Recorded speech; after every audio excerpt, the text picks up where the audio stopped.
Good morning বন্ধুরা। দেখো ময়লার গাড়ি এসে গেছে মনে হয়। আজকে হচ্ছে শুক্রবার আর আজকে হলো শিবরাত্রি। আর আজকে দেখো অনেকে সকাল থেকেই পালন করছে, কিন্তু মানে অ্যাকচুয়াল শাস্ত্র মতে তো আজকের যে চতুর্দশীর প্রহরটা লাগছে হচ্ছে 7:58, মানে সন্ধেবেলায় 7:58 থেকে আজকে লাগছে। কালকে 5:41 বিকেলবেলায়, কালকে 5:41 ছাড়ছে। তো যারা অনেকে আছে আজকেই উপোস করে জল দিয়ে দিচ্ছে, কিন্তু মানে অ্যাকচুয়াল আমি তো পুরোটা প্রহর অনুযায়ী করি। 4 প্রহরের জল ঢালা, তারপর পুরো দিনটা উপোস থাকা, পুরো চতুর্দশীর টাইমিংটাতে উপোস থাকা, 4 প্রহরের জল, এগুলো সব কিছুই আমি করি, বরাবরই করে এসেছি। এবারের যে দিনটা পড়েছে ওই জন্য সন্ধেবেলায় লেগেছে, 7:58 লেগেছে। তো আমি তো সকালবেলায় একটু বাজার গেলাম। আজকে বাজারে গিয়ে দশকর্মাটা নিয়ে নিয়েছি, অনেক কিছুই, মানে শিব পুজোর যা যা প্রস্তুতি দরকার সব কিছু কেনাকাটি আমার হয়ে গেছে। তোমাদেরকে সব সুন্দর করে আমি দেখাবো। চান টান করে নিই। এখন তো সকালে জাস্ট এই লিকার চা, এখন হচ্ছে আমার আজ থেকে আমার উপোস শুরু। লিকার চা, একটু সাবু ফল এই খেয়ে থাকবো আমি। তো আর তো কিছু খেতে পারবো না কাল অবধি। তো যাই হোক, তো এখন চান টান করবো, করে মা তো ঘরটা মুছেই নিয়েছে, আমি শুধু 2টো ঘর মুছলেই হয়ে যাবে। আমি সমস্ত কিছু কিনে নিয়ে চলে এসেছি। আর এদিকে চান করে যা যা আমি নিয়েছি সমস্ত আয়োজনগুলো আমি তোমাদের সাথে শেয়ার করব। কি কি শিব পুজোর জন্য লাগছে, পুজো বিধি, সমস্ত কিছু তোমাদের সাথে আমি শেয়ার করব। এবার আজকের রাতের ব্লগটা তো তোমরা কালকে দেখতে পারবে, যেহেতু আমি তো অলরেডি বিকেলে পোস্ট করে দেব। তো সেই জন্য আজকের প্রস্তুতি পর্বটাই তোমরা দেখতে পারবে যে শিব পুজোর জন্য কি কি প্রস্তুতি পর্ব নিচ্ছি।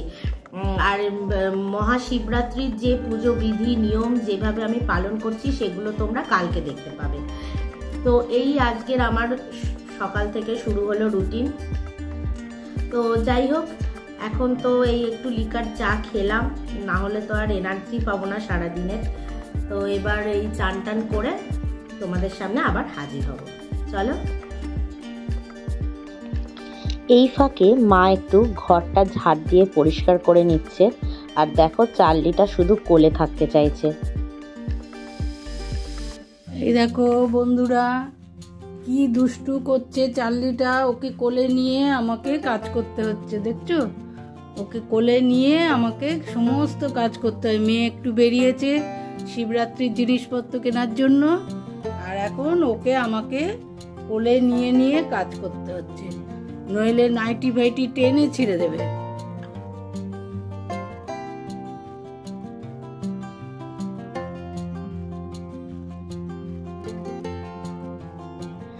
আমি বাজারে বেরিয়েছি একটু শিবরাত্রির জিনিসপত্র কিনবো বলে, আর এই ফাঁকে মা একটু ঘরের কাজগুলোকে এগিয়ে রাখছে।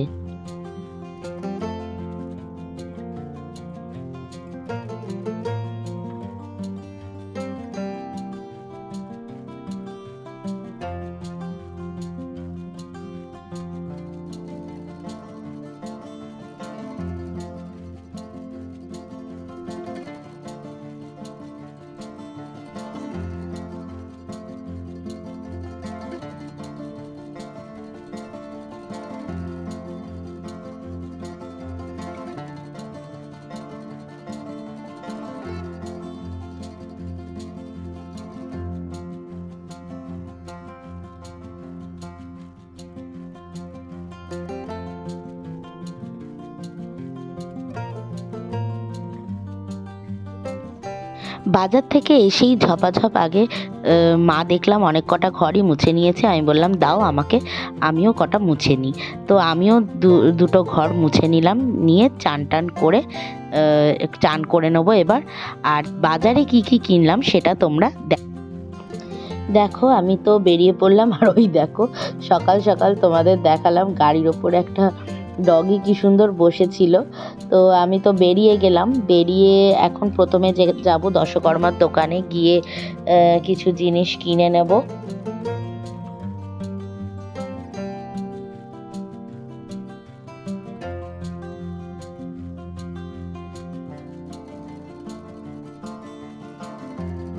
দশকর্মার জিনিস কিনে নিয়ে চলে এলাম ফলের দোকানে। ফল তো নিতেই হবে, তো ফলের দোকান থেকে কিছু ফল কিনে নেব। তারপর আমি মিষ্টির দোকানে যাব, কিছু মিষ্টিও কিনে নেব।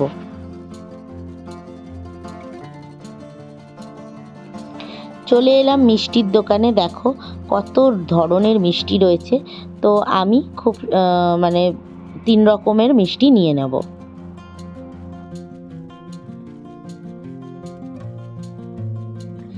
সংসারের কাজকর্মে নিজেকে আর সাজিয়ে তোলা হয় না, তাই আজকেই ভাবলাম যখন পুজোই আছে তাই একটু নিজেও সাজুগুজু করে নিই। তাই তোমাদেরকেও একটু শেয়ার করছি যে আমি এই পুজো উপলক্ষে কিভাবে নিজে সাজছি।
আজকে ভেবেছিলাম যে আমার গোপালকে, আমার গোপুসোনাকে পঞ্চামৃত স্নান করাবো, কিন্তু যেহেতু চতুর্দশী পড়েনি, তো কালকে যেহেতু চতুর্দশী থাকবে, কালকে পঞ্চামৃত স্নান করাবো আজকে, তাই আমি ওকে দুধ, গোলাপ জল, গঙ্গা জল মিশিয়ে স্নান করাবো।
আমি আমার গপুকে আজকে লাড্ডু প্রসাদ হিসাবে দিলাম, সকালের ব্রেকফাস্টে ওকে লাড্ডু দিলাম। আর আজকে ওকে পুরো নতুন ড্রেসে, নতুন মুকুটে, সব কিছু নতুন পরিয়েছি। আমি ওর জন্য আরও অনেক অনেক শপিং করেছি, যেগুলো আমি তোমাদের দেখাবো অন্য একটা ব্লগে। আজকের ব্লগে এটা দেখালাম না। অনেক কিছু জিনিস কিনেছি এবং খুবই কম দামে।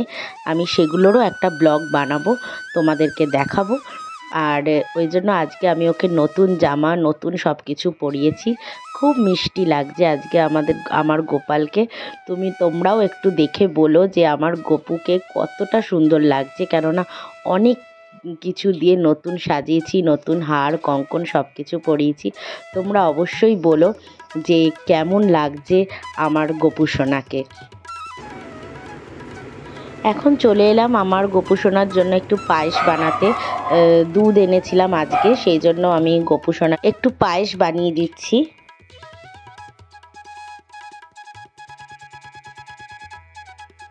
গোবিন্দভোগ চাল দিয়ে দিয়েছি, দিয়ে এবার দুধটাকে ফুটতে দেবো।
গোপুসোনার সব কিছু করে ফাইনালি আমি ওপরে উঠে এলাম।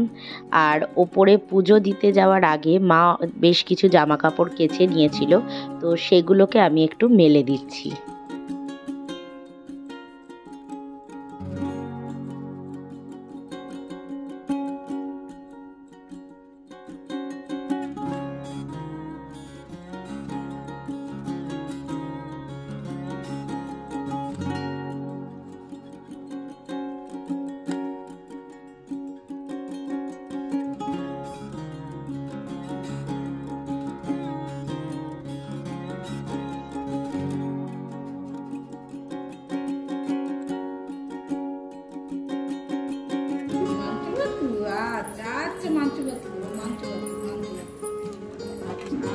কি হয়েছে ঘুমায়নি, একদম ঘুমানোর সময় পাইনি।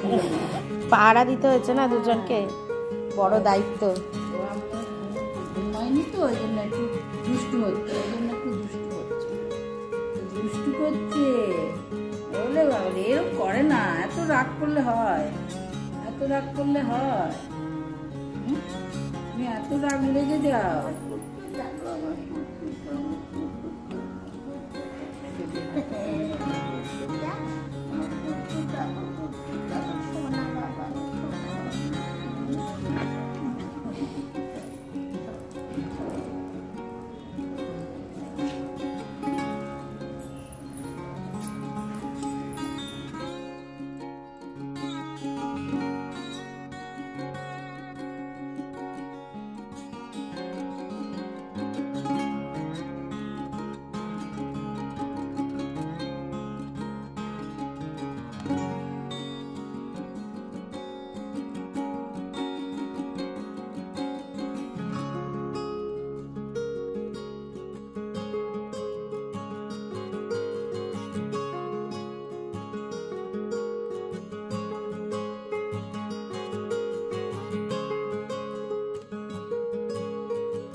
বন্ধুরা, আমি এখন চলে এসে আমি ঘরের পুজো তো দিয়ে দিলাম, তোমরা দেখলে তো।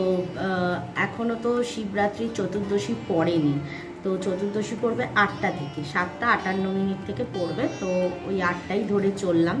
তো প্রথম প্রহরের জল আমি ঢালবো 9টার সময়, মানে 9টার মধ্যে, 8টা থেকে 9টার মধ্যে একটা প্রহর। তো 9টাতে আমি প্রথম জলটা ঢালবো। তার আগে আমি আমার এই শিবরাত্রির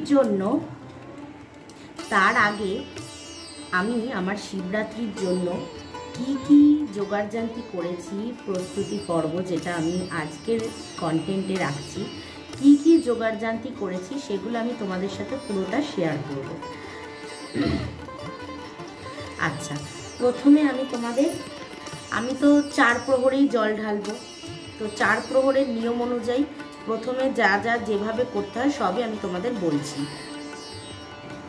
তার আগে আমি তোমাদেরকে দেখাই, আমি যে ফলগুলো নিয়েছি, ফলগুলোকে আমি আগে সাজিয়ে নিচ্ছি। আমি সব কিছুই দুটো করে নিয়েছি এই কারণে, কেননা আমার ঘরের শিবকে তো আমি দেবই, প্লাস আমি কালকে যে মন্দিরে যাব সেই মন্দিরেও আমাকে ফল দিতে হবে, তাই জন্য আমি সবই দুটো দুটো করে নিয়েছি।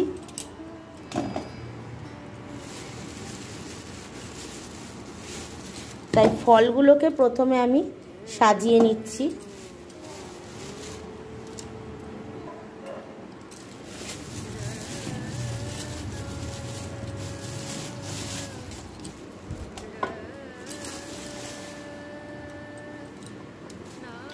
এই আমার শিবরাত্রির জন্য ফল রেডি হয়ে গেল। এখানে আমি ঠাকুরকে অর্পণ করার জন্য প্রসাদ হিসাবে দই আর মিষ্টি নিয়ে নিয়েছি। পঞ্চপ্রদীপ নিয়ে নিয়েছি, এটা আমি সন্ধেবেলাতেই সাজাবো। আর আমি একটা ঝুড়ি নিয়ে নিলাম, সেখানে আমি ফুলগুলোকে সাজিয়ে নেব। পুজোর জন্য যা যা ফুল আমি দেব,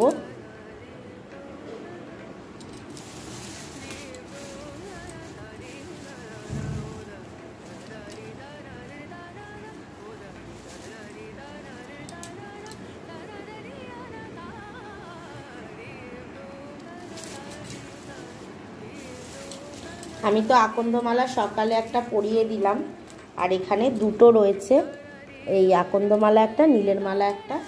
এই আকন্দমালাটা আমি রেখে দেব, আমার হাজবেন্ড কালকে আসবে, এসে ও আমার ঘরের শিবে পরাবে।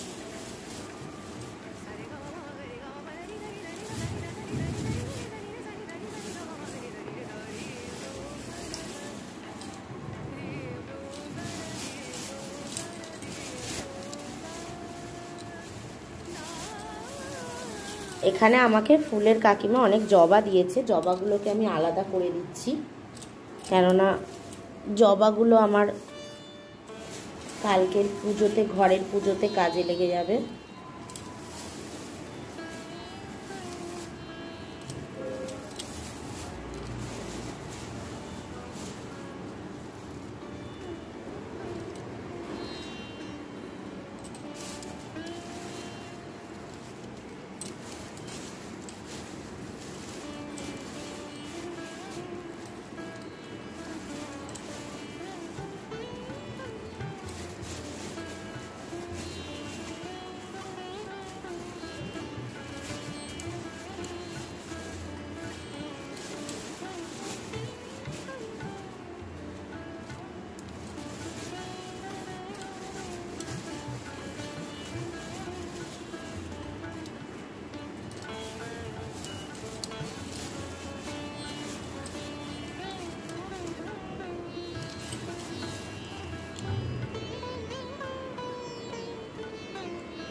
দেখো আমার ফলগুলো তো সাজানো হয়ে গেল, আর এদিকে আমি জবা আর আদার্স আরও গাঁদা রয়েছে, তো সেই এখানে দেখো অনেক গাঁদাও ফুল রয়েছে, তো এগুলোকে আমি একটা জায়গায় করে রাখলাম।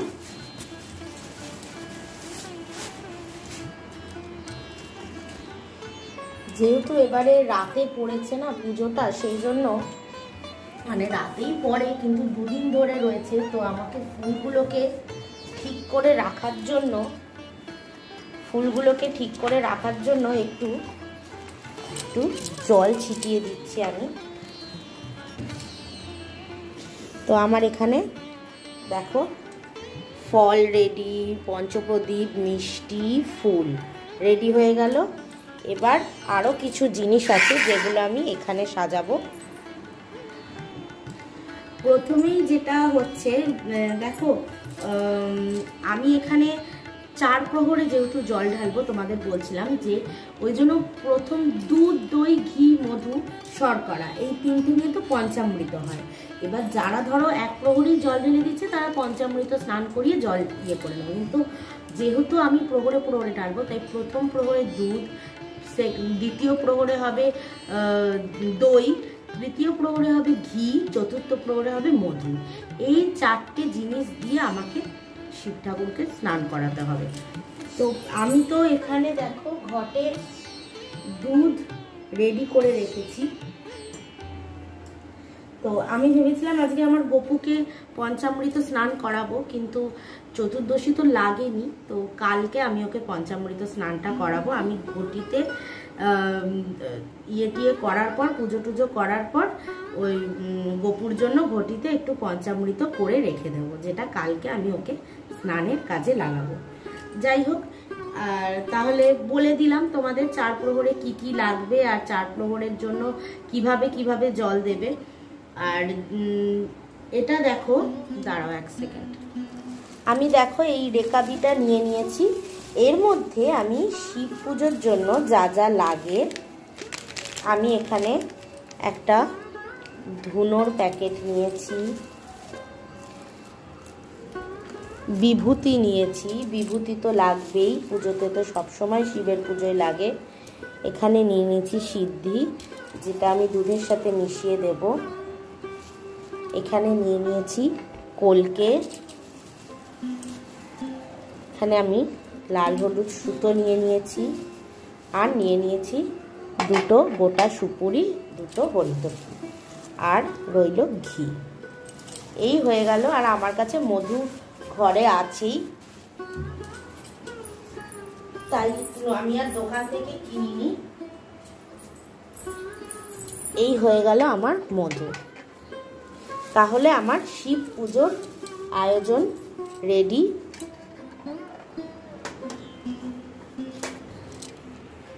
এই তুলে রাখলাম আমি সবকিছু। আবার তোমাদের সাথে কালকে দেখা হবে, কেননা আমি তো পুজো করব আজকে রাতে, তোমরা কালকে আমার ভিডিওতে দেখতে পাবে যে কিভাবে কি করলাম। বন্ধুরা, তোমাদের সাথে আমি আজকে একটা জিনিস শেয়ার করব, সেটা হচ্ছে এই যে শিবরাত্রি, এই শিবরাত্রি নিয়ে অনেক স্মৃতি রয়েছে আমার। যেমন আমি মানে যবে থেকে আমার হাজব্যান্ডের সাথে আমার আলাপ, আমি তো ছোটবেলা থেকেই শিবরাত্রি করতাম, ছোটবেলা থেকেই শিবরাত্রি করতে ভীষণ আমার ভালো লাগতো। হ্যাঁ, উপোস থেকে সব সময় আমি এটা করতাম। আগে তো আমি বোনের কাছে চলে যেতাম, আমার মাসির বাড়িতে গিয়ে ওখানে আমার বোন আমি দুজনে মিলে সারা রাত জাগতাম, শিবরাত্রি করতাম। ওখানে একটা বড় মন্দির আছে, হরিহর আশ্রম বলে, ওখানে গিয়ে জল ঢালতাম। হ্যাঁ, মানে প্রচুর ভালো ভালো স্মৃতি রয়েছে শিবরাত্রি নিয়ে। তো যবে থেকে আমার হাজবেন্ডের সাথে আলাপ হলো অফিস চাকুরি জীবনে, হ্যাঁ, তখন থেকে জানতে পারলাম যে ও শিবরাত্রি করে। তোমরা হয়তো খুব কম শুনবে যে ছেলেরা শিবরাত্রি করে, অনেকে বলে বর পাওয়ার জন্য শিবরাত্রি করছে। অ্যাকচুয়াল কিন্তু এগুলো সত্যি কথা নয়। শিবের সাধনা, শিবরাত্রি এটা একমাত্র, মানে এটা যদি তোমরা দেখো, ইউটিউব সার্চ করলেও এখন দেখতে পেয়ে যাবে, গুগলে রয়েছে যে শিবরাত্রি কেন করা হয়। এটা কিন্তু ভালো বর পাওয়ার জন্য বা কিছু নয়, নিজের জীবনে অনেক উন্নতি করার জন্য, নিজের সুখ শান্তি সমস্ত কিছু নিয়ে এই শিবের আরাধনা। এই শিবের আরাধনাটা কিন্তু এই নয় যে শুধুমাত্র বর পাওয়ার জন্য। যাই হোক, তো আমার বরকে আমার যবে থেকে আলাপ, তখন থেকে দেখলাম যে ও শিবরাত্রি করে, ইভেন উপোস থেকে। মানে আমরা মেয়েদেরই দেখি যে মেয়েরা উপোস থেকে শিবরাত্রি করে, কিন্তু ছেলেরাও কিন্তু শিবরাত্রি করে। অনেক ছেলেরাই রয়েছে যারা করে, অনেকে আবার আমাদের বাঙালিদের মধ্যে রয়েছে লজ্জায় বলতে পারছে না, এদিকে মনে মনে শিবরাত্রি করেছে। এগুলো লজ্জার কি আছে? ঠাকুর দেবতার সাধনা করব, আমি শিবের সাধনা, এর মধ্যে লজ্জা কি আমি জানি না। যাই হোক, তো আমার হাজবেন্ডকে আমি দেখলাম জোশীর, তখন যখন থেকে ওর সাথে আমার আলাপ হয়েছে, তখন আমি ওকে বললাম যে ঠিক আছে, তাহলে এই শিবরাত্রির দিন থেকে, মানে যবে থেকে আমরা জানতে পারলাম একে অপরের সাথে, তখন আমরা কি করতাম, একসাথে শিবরাত্রিটা পালন করতাম। ও উপোস থাকতো, আমি উপোস থাকতাম, দুজনে একসাথে দক্ষিণেশ্বরে এসে মন্দিরগুলো 7খানা মন্দির ঘুরতাম, ঘুরে জল দেওয়া, মানে শিবলিঙ্গে জল দেওয়া, প্রদীপ জ্বালানো ঘি দিয়ে, সমস্ত কিছু দুজনে ঘুরে ঘুরে করতাম। মানে ওই শিবরাত্রির দিনটা নিয়ে আমাদের খুব ভালো ভালো স্মৃতি রয়েছে। তাই জন্য আজকে খুব মনে পড়ছে যে আজকে শিবরাত্রি, ওই জন্য কালকেও একদম ভোরে ভোরে চলে আসবে। সেই দুজনে আমি তাই ওকে বললাম যে দেখো দুজনের এই রকমভাবে আমরা করে আসছি যখন, নিশ্চয়ই ভগবান কিছু তো ভালো ভেবেইছে আমাদের জন্য। সেই জন্য আমি বললাম যে এই জিনিসটা আমরা ভাঙবো না, এটা আমরা যতদিন বেঁচে থাকবো এইভাবে আমরা শিবরাত্রিটা পালন করব। সেই জন্য ও চলে আসবে ভোরে ভোরে, দুজনে একসাথে কালকে যাব মন্দিরে। তো এই জিনিসটা আমি তোমাদের সাথে শেয়ার করতে এই কারণে চাইলাম, অনেক ছেলেরা শিবরাত্রি করাটা ভাবে যে লজ্জার ব্যাপার, কিন্তু শিবের সাধনা সেটা একমাত্র মানে যারা ভক্তি ভরে করতে পারবে তারাই করে। হ্যাঁ, তো যাই হোক, তো শিব ঠাকুর তো বেলপাতাতেই সন্তুষ্ট হয়ে যান, কিন্তু ওনার সাধনা করাটাও একটা বড় ব্যাপার। যাই হোক, তাহলে চলো তোমাদের সাথে এই জিনিসটা একটু শেয়ার করলাম। তো এখন তো আমি চতুর্দশী তো এখনো লাগেনি, এখন দুপুর হয়ে গেছে 1টা, তারপরে আবার তোমাদের সাথে দেখা হবে। কি নেমেছিলি? ওলে বাবালে, ওলে বাবালে, নকুলদানা কে খাবে? নকুলদানা ধরো তো মা, এগুলো আমি একটা নিই, তুমি বন্ধ করো হাত। এই যে নকুলদানা, হ্যাঁ নকুলদানা খাবে আমার, নকুলদানা। বন্ধুরা, আজকের ব্লগটা আমি এখানেই শেষ করব। আগামী দিন দেখা হবে, অবশ্যই আমার ভিডিওর অপেক্ষায় থেকো, কেননা আমি কিন্তু কিভাবে শিবরাত্রি করলাম, কি না করলাম সমস্ত কিছু শেয়ার করব। চলো আজকের জন্য টাটা, সবাই ভালো থেকো, ভালোভাবে শিবরাত্রি করো, আর মেয়েদেরকে বলি শিবের মতন বর পাও, আর কি বলবো বলো। যাই হোক, চলো টাটা, এখানেই আমি আজকের ব্লগটা শেষ করছি।